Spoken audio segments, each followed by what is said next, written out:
한번 진지하게 스스로에게 물어보세요. 나는 지금 내 삶에 정말 만족하고 있는가? 그냥 잘 살고 있는 척, 괜찮은 척 말고요.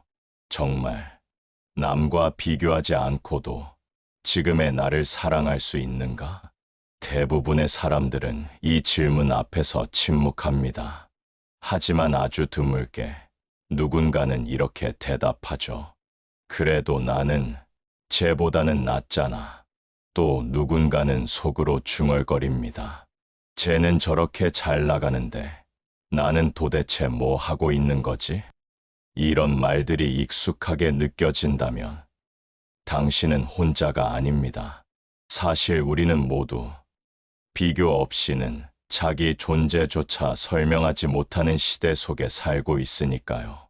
SNS 속 누군가의 여행 사진 한 장, 웃는 얼굴 하나에 내 오늘 하루가 초라해지고 친구의 성공 소식 한 줄에 내 존재의 가치가 흔들립니다. 재미있는 건 이 모든 감정의 시작점이 비교라는 아주 작고 익숙한 마음이라는 사실입니다. 그런데 정말 묻고 싶습니다. 이 비교라는 감정, 당신을 진짜 원하는 삶으로 이끌어주고 있나요? 성장하게 하나요? 아니면 점점 더 멀어지게 하나요? 아니면 혹시 당신이 그토록 애써 견뎌온 허무함, 그 공허한 감정의 정체가 비교를 멈추는 순간 찾아오는 침묵 때문은 아니었을까요?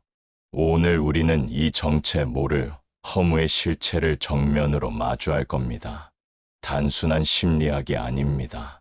단순한 자존감 회복도 아닙니다. 부처와 니체, 두 철학자의 시선을 빌려 왜 비교하지 않으면 허무해지는가?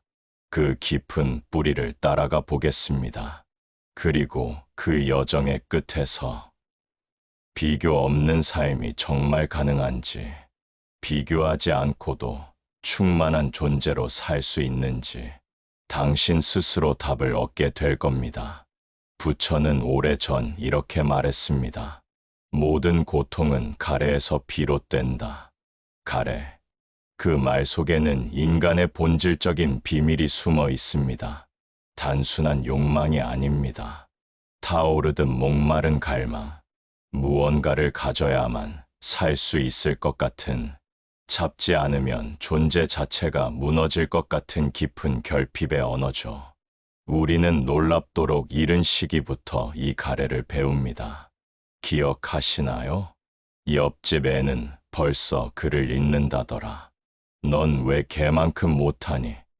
어른들은 무심코 비교하지만 어린 우리는 그 말을 존재의 서열로 받아들입니다.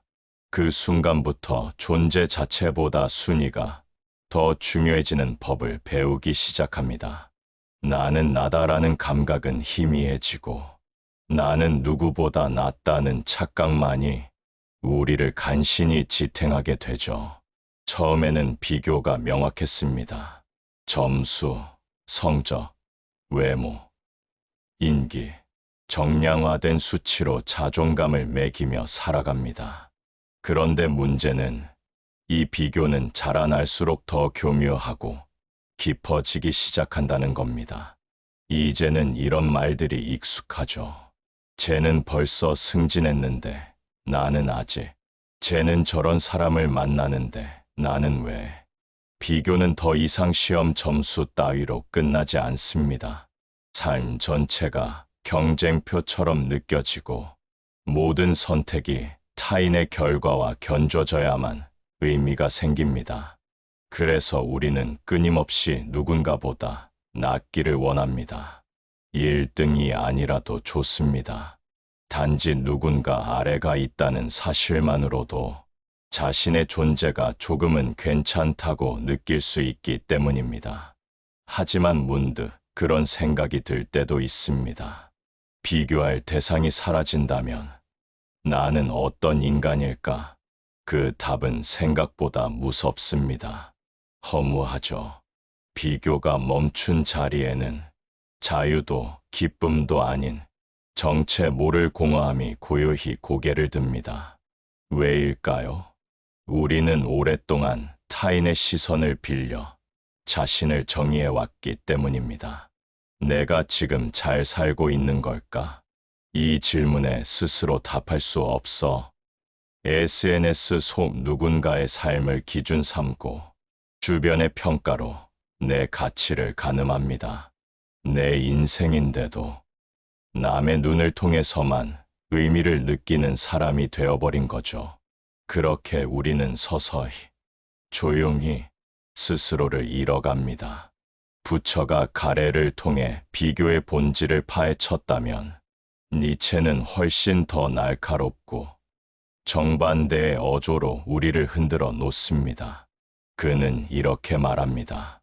약자는 항상 강자를 보고 고통을 느낀다.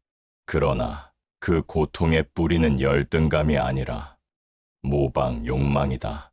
이 한 문장에는 우리가 왜 비교에 끌려다니며 살아가는지가 담겨 있습니다. 우리는 흔히 누군가를 질투할 때 그 감정이 열등감 때문이라고 생각합니다. 하지만 니체는 말합니다. 그 밑바닥엔 열등감이 아니라 닮고 싶은 욕망이 숨어 있다고요.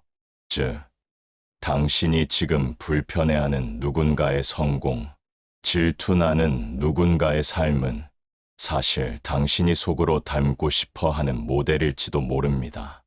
니체에게 있어 비교란 단순한 감정의 문제가 아니라 존재의 방향을 빼앗기는 일입니다. 그는 이를 노예 도덕이라는 말로 비판했습니다. 노예 도덕이란 자신보다 뛰어난 자를 있는 그대로 받아들이지 못하고 그들을 끌어내려야만 안심하는 사고방식입니다.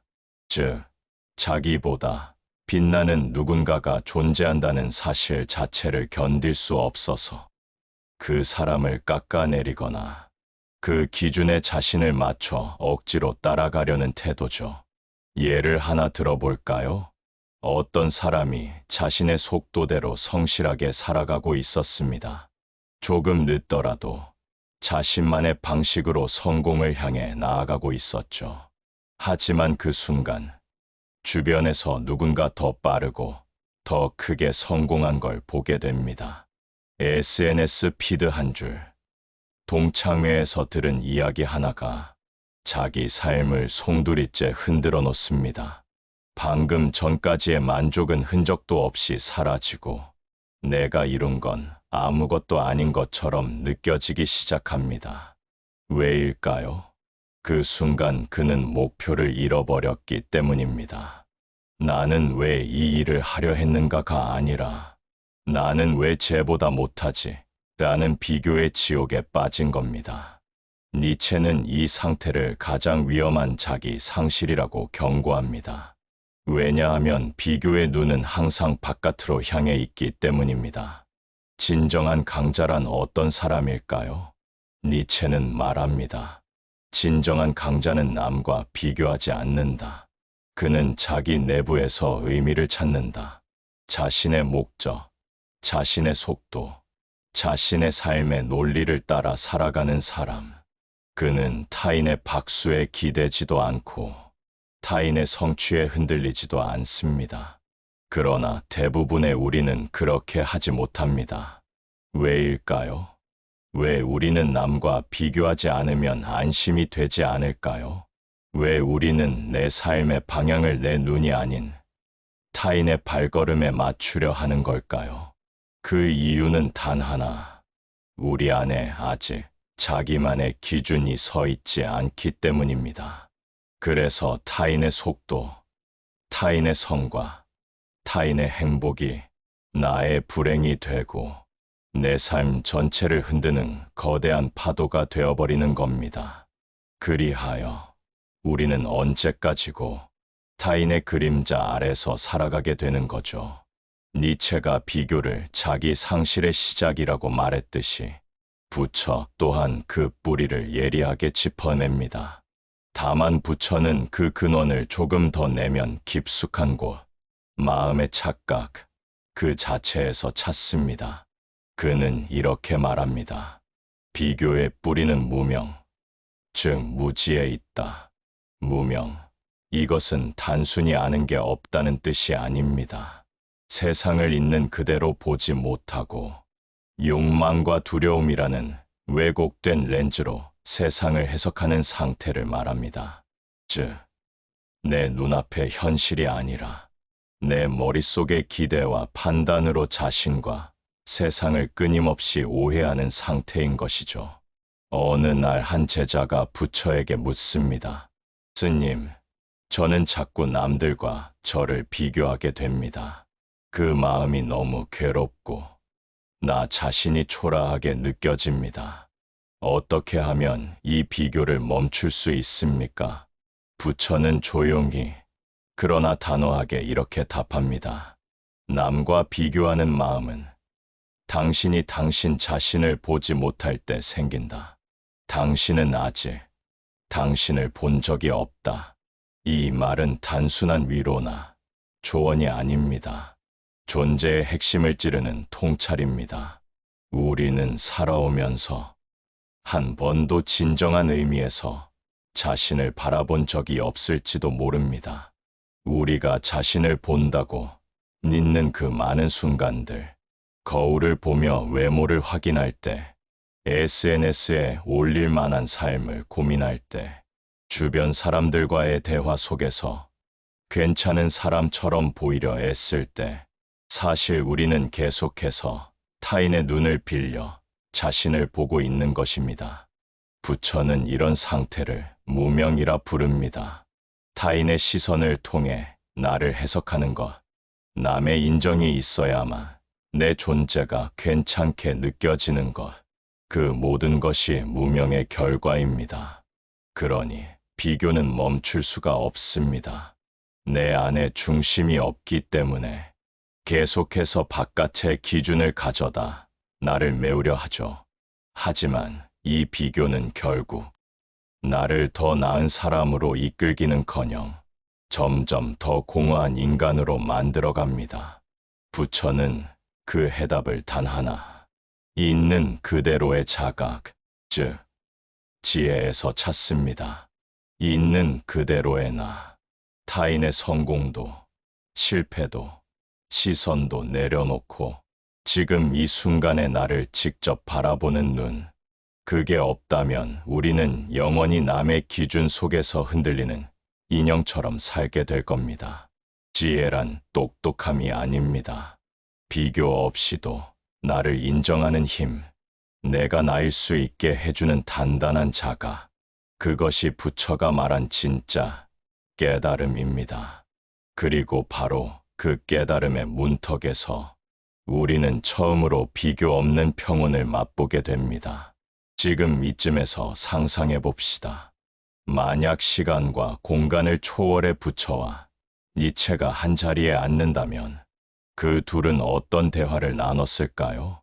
한쪽에는 평온한 미소를 지으며 앉은 깨달음의 상징, 부처. 다른 한쪽에는 강렬한 눈빛으로 세상의 허위를 찢어보려는 의지의 철학자, 니체. 두 인물은 너무도 다른 얼굴을 하고 있지만 한 가지 분명한 공통점이 있습니다. 둘 다 인간을 비교와 욕망의 노예로부터 해방시키고자 했다는 것. 아마도 부처는 조용히 입을 열었을 겁니다.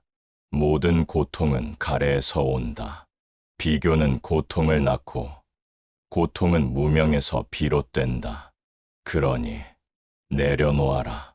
욕망을, 집착을, 그리고 남과의 비교를. 이에 니체는 아마도 쓴웃음을 지으며 이렇게 말했겠죠. 그건 이상적이지만 인간은 그렇게 단순하지 않소. 욕망은 끊는 것이 아니라 직시해야 하는 것이다. 남과 비교하지 않기 위해선 먼저 자신이 얼마나 강하게 원하는 존재인지를 인정해야 하지 않겠소. 이 두 철학자의 입장은 언뜻 보면 정반대입니다. 부처는 욕망을 버리라 하고 니체는 욕망을 긍정하라 하니까요. 하지만 자세히 들여다보면 그들의 결론은 놀라울 정도로 닮아 있습니다. 둘 다 결국 타인의 기준이 아닌 자기 내면에서 삶의 의미를 찾아야 한다고 말합니다. 즉, 비교의 감옥에서 벗어나는 길은 외부를 향하던 시선을 돌려 내부를 마주 보는 것이라는데 의견을 같이 하는 것이죠. 부처는 말합니다. 욕망을 끊으면 비교에서 벗어난다. 욕망이 비교를 낳고 비교가 고통을 낳는다는 그의 가르침은 내면의 평화를 찾기 위한 고요한 길을 제시합니다. 반면 니체는 이렇게 말합니다. 욕망을 긍정하면 비교를 초월한다. 타인과의 비교에 매몰되기보다는 자신의 고유한 욕망을 기꺼이 받아들이고 그 욕망에 의지해 스스로를 창조하라고 외칩니다. 결국 부처는 욕망을 끊음으로써 자유를, 니체는 욕망을 긍정함으로써 초월을 말합니다. 방법은 다르지만 둘 다 남이 아닌 나로부터 시작하라고 말합니다. 둘 다 비교의 세계를 넘어서는 인간을 그리고 있는 것입니다. 이 두 철학자의 가르침은 지금 우리에게 중요한 질문을 던집니다. 당신은 타인의 삶을 살고 있는가? 아니면 자기만의 의미를 만들어가고 있는가? 이제 우리는 결단의 기로에 서 있습니다. 계속해서 외부의 기준으로 나를 정의하며 살아갈 것인가? 아니면 이제부터라도 내면의 나를 향해 조용히 그리고 단단히 걸어갈 것인가? 그 선택은 오직 당신의 몫입니다. 이제 조용히 그리고 진지하게 당신에게 묻겠습니다. 당신은 지금 무엇을 기준으로 자신의 삶을 평가하고 있습니까? 아침에 눈을 뜰 때, 거울 앞에 설 때, 사람들과 이야기를 나눌 때, 무의식적으로 떠오르는 그 기준, 그건 정말 당신이 스스로 정한 것입니까? 아니면 누군가가 당신 대신 내려준 삶의 잣대입니까? 어릴 적 부모가 말하던 괜찮은 사람, 학교가 요구하던 모범생, 회사와 사회가 인정하는 성공한 인생, 그리고 SNS 속 완벽해 보이는 타인의 하루까지. 혹시 당신은 그 모든 기준을 짜깁기에 만든 허상의 인물을 좇고 있지는 않습니까? 그렇다면 아무리 올라가도 허무는 사라지지 않을 겁니다. 왜냐하면 당신이 밟고 올라가는 그 언덕은 처음부터 당신이 만든 것이 아니라 남들이 설계한 피라미드이기 때문입니다. 정상에 올라서도 허공만이 기다리고 있고 그 위에서의 풍경은 이상하게도 낯설고 공허합니다. 우리는 종종 이렇게 말하죠. 왜 이렇게 허무하지 다 이뤘는데 왜 기쁘지가 않지? 그 이유는 명확합니다. 비교가 멈춘 자리엔 공백이 남습니다. 그 공백은 우리가 미처 준비하지 못한 진짜 나를 요구합니다. 그 순간 많은 사람들은 다시 비교의 감옥으로 돌아가 버립니다. 왜냐하면 그 공백이 낯설고 두렵기 때문이죠. 그래서 또다시 타인의 삶을 훔쳐보며 안도합니다. 저 사람보단 낫네. 그렇게 우리는 또 하나의 그림자가 되어 살아갑니다. 자기 인생에서조차 조연처럼 사는 삶. 하지만 부처는 그 공백을 피하지 말라고 말했습니다. 오히려 그 공백 안으로 들어가 자각하라고 했죠. 명상 속 고요한 침묵을 통해 비교 없이 존재하는 나의 본질과 마주하라고 가르쳤습니다. 니체는 그 반대의 방식으로 돌파합니다. 그는 그 공허를 의지로 채우라고 말합니다. 스스로에게 의미를 부여하고 세상에 없던 가치를 창조함으로써 나만의 길을 새롭게 개척하라고 외쳤습니다. 두 철학자의 방식은 달랐지만 그들이 함께 가리킨 지점은 같았습니다. 남이 만든 틀 속에서 벗어나 자기 삶의 주인이 되라.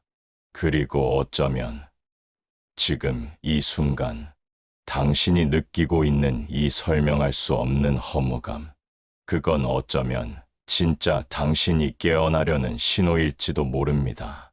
더 이상 타인의 기준으로는 만족할 수 없는, 이제는 정말 나로 살고 싶다는 당신 내면의 외침 말입니다. 그러니 오늘부터 단 한 가지 질문을 스스로에게 던져보세요. 지금 내가 가는 길, 이건 정말 나의 길인가? 나는 남보다 나아서 가는가? 아니면 나답게 가는가? 그 질문에 망설이지 않고 대답할 수 있는 날이 온다면, 그때 비로소 비교는 당신의 삶에서 사라질 것입니다. 그리고 그 빈자리에 처음으로 당신만의 철학, 당신만의 의미가 피어날 것입니다.